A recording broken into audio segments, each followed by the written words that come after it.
bumalik ako sa pinapagawa naming apartment at saka vlog ko dito sa Lawrence Kitchen. And ngayong araw na to, eto na, mabilis ang trabaho nila. Ayan. Preparation to guys para sa islab. Pagtapos ang islab kuya, bubuhusan na. So eto yung aming foreman dito. Anong pangalan nyo kuya? Edgar. So pag may mga kontrata kayo, kontakin nyo lang si Randy. Kaya hingi na lang ako ng konting porsyento, joke lang.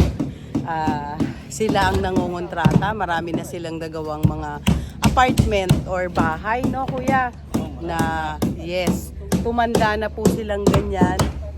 Yan, nagtatayo sila ng mga bahay at mga apartment. So, eto yung aming report dito sa Lawrence Kitchen ngayon.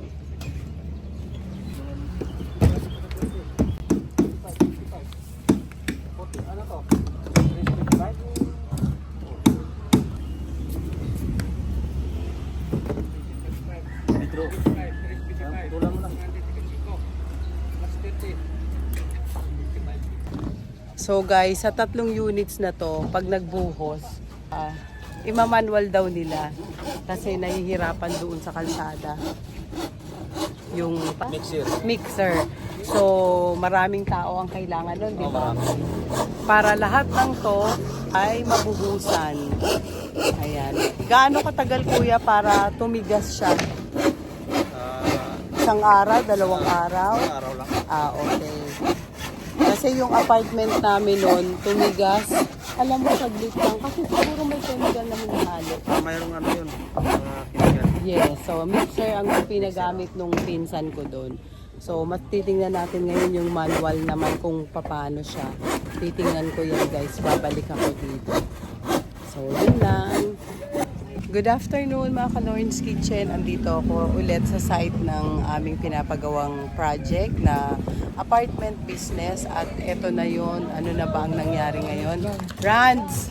Kamusta na yung ating pinapagawa? Ayan na. Oh. So, anong ginagawa ngayon dito? Ano po ma'am, nasa ano na po tayo, 90% na paglalagay ng bakal sa slab. Yes. Hopefully sa Friday, mabuhusan na po natin yung biga muna. Biga. Okay. Ngayon po Yung biga, ito yung mga nasa gilid. Yes po, para nasa gilid poste po. na pahalang ba? Yes po. Okay. Tapos And then, yun po, nag-brace sila sa mga suporta sa ilalim. Ayan. Sige, may aakyatan ba ako sa taas? Yung inakitan po nila na hagdanan po. Kaya ko yun. Kaya Kaya niyo ko po, umakyat sa mga Ayun. pili trees at saka sa mga santol nung araw. So kaya ko umakyat kasi gusto ko siyang makita at gusto ko siyang i-video. So yun ang progress ngayon ng apartment. Naglalatag sila ng bakal. Pagkatapos 10% na lang, tapos na yun. Tsaka magbubuhos dito sa slab. Kasabay na rin po pala yung plumbing at saka electrical. Yes. Kasabay na rin yung paglatag. Ibabaon din sa semento. Yes po. Tama ba? So, kunyari daw, ang galing-galing ko sa construction, pero hindi po ako engineer. Kailangan ko lang i-report dahil project namin to. So, para sa mga gustong ma-inspire dyan ng mga OFW sa Middle East. Yes. Especially sa Middle East na napakasisipag ng tao. Ayan. Sundan nyo ang aking vlog na to para magkaroon din kayo ng mga ganitong pangarap. Okay? Hindi masasayang ang pinaghirapan natin ng mga asawa natin sa abroad. So, halika, papakita ko sa inyo. Yan. So, aakyat ako dito sa napakagandang hagdanan. Okay. Yan. Wow, eto na guys. So, ayan ang nangyari. Ang ganda naman ngayon ng weather kasi para siyang makulimlim. Kuya, sana ko pwedeng hawakin daw ako kuya para makaakyat pa ako ng gusto ang aming mga tao dito. Yan. So, ayan na po mga ka-Lawrence Kitchen ang update sa aming apartment business. Yan. Siguro mga 3 days lang ako hindi pumunta. Ganito siya kabilis. Napakaganda talaga pag kontrata. Wala kang masyadong alalahanin. Hahayaan mo silang magtrabaho, bantayan mo sa hindi. Okay siya, pero meron din naman kaming tao dito na tumitingin-tingin din sa kanila. So, ayan. Wala si Foreman. Wala pa. Bumisita na siya kanina. So, halos tapos na to, no? Grabe. Buhos na. Biga muna, kuya, no? Yes, ayan.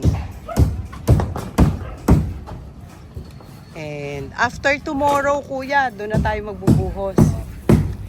Ilan kayo ngayon tao? Mga 7. 10. Okay. Mabilis ang trabaho. Ayan na. Nilatag na nila. So, ito muna guys, ang una nilang mga bubuhusan. Itong mga to. Yan. Yan. Yung mga gilid. And then, isusunod na dyan yung pinakang slab. After that, ito yung mga orange na to, ano to, sa kuryente. Ayan, electrical naman to. So, yan. Ito yung pinakang hagdanan paakyat. Ayan. So, ang lugar na to guys ay maganda kasi nasa loob siya ng subdivision. Ayan. Yung lupa dito ay may kamahalan na rin ang per square meter.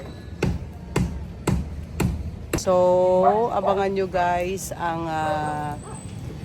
magkano ba yung mga nagtatanong sa akin, ng mga kaibigan ko, magkano ba na binabili yung lupa dito, and natawaran ba namin siya. So, subaybayan nyo yan guys para ma-share ko sa inyo yung tungkol sa mga presyuhan na yan hanggang sa kontratahan sa pagpapagawa.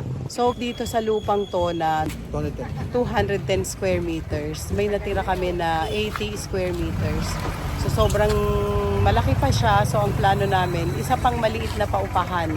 Pwede kasi siyang ibigay na parang siyang shop na maliit or tindahan or pwedeng bahay din na maliit kasi 2-story din.